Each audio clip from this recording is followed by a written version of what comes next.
तो हमारे पास एक पिरामिड शेप का स्ट्रक्चर है जो कंडक्टिंग रॉड से बना हुआ है और इसका बेस ABCD स्क्वायर है और इसका एपेक्स है O पे, जैसा कि हम डायग्राम में देख पा रहे हैं।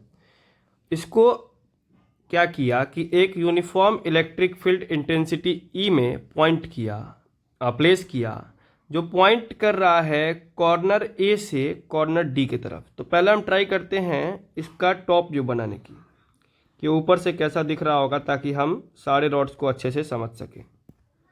तो बेस इसका स्क्वायर है और इसके बाद अगर हम टॉप से देखें तो इसका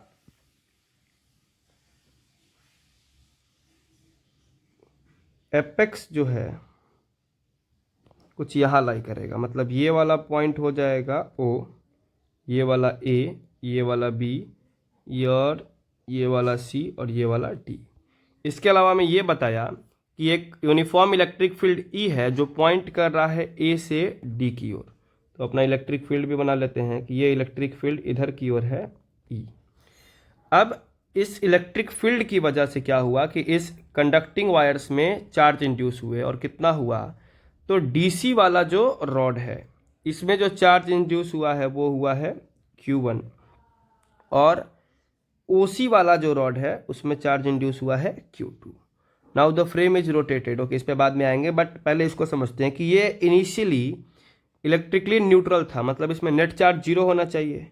तो अगर सिमिट्री से समझें तो अगर इधर Q1 चार्ज आया है तो यहाँ पे आया होगा -Q1 चार्ज, इस पे Q2 आया तो ये वाले साइड पे भी Q2 ही आएगा, और इसको बैलेंस करने के लिए यहाँ -Q2, यहाँ -Q2 आना चाहिए, और इन दोनों साइड में पॉजिटिव नेगेटिव दोनों होंगे, तो ये ओवरऑल जीरो और ये भी ओवरऑल जीरो।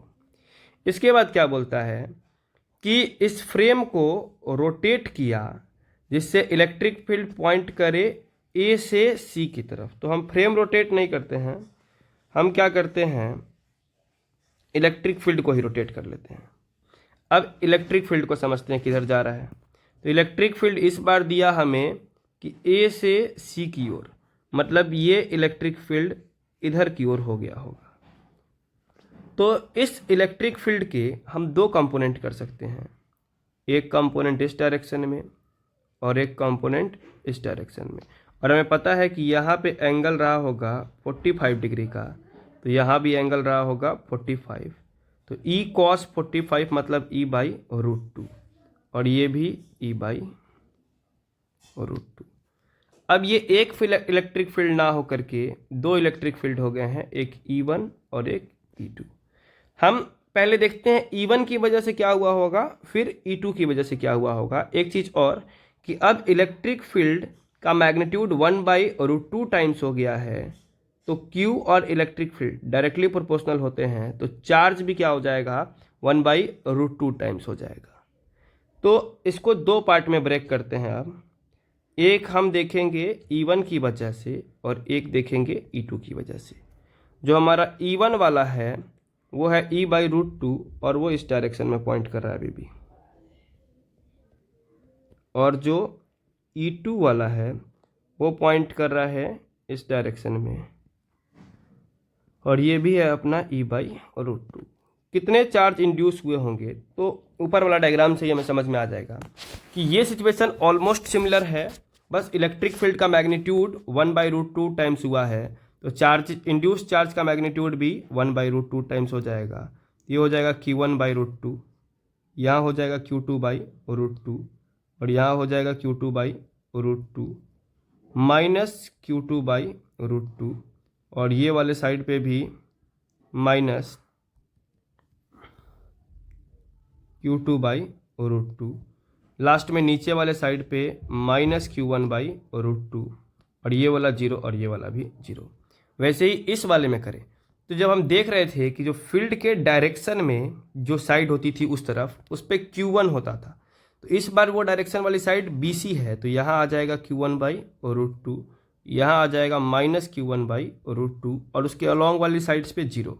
बाकी ये डायगोनल्स में इस तरफ आएगा Q2/√2, और यहाँ पे आएगा Q2/√2, यहाँ माइनस Q2/√2, और इधर माइनस Q2/√2। सिमिलर तरीका मिलाया हमने, बस फील्ड इस बार हॉरिजॉन्टल मतलब CD के अलॉन्ग है, तो उसके अलॉन्ग चार्ज को क्या कर दिया है, डिस्ट्रीब्यूट कर दिया है। अब जो नेट दिखाई दे रहा होगा वो इन दोनों का सुपरपोजिशन होगा, क्योंकि हमने दो फील्ड इसको बना के समझ लिया, बट है एक्चुअली में ये एक ही फील्ड जो A से C की ओर पॉइंट कर रहा है। तो अगर इन दोनों को मिलाएं तो जो एक्चुअल बनेगा, बस हम दोनों के चार्जेस जोड़ते चलेंगे, तो इसमें यहाँ Q1/√2 और यहाँ पे 0, तो यहाँ जो आ जाएगा ये आ जाएगा Q1/√2, यहाँ पे 0 और यहाँ Q1/√2, तो इस वाले साइड पे भी Q1/√2।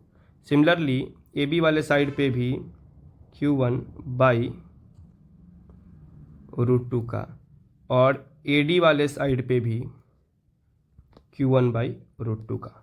अब बीच वाले पार्ट में आते हैं, तो OC वाले साइड पे यहाँ है Q1/√2 और यहाँ पे भी है, सॉरी यहाँ Q2/√2 और यहाँ पे भी Q2/√2, तो 2 टाइम्स कर देंगे तो ये हो जाएगा √2 टाइम्स Q2।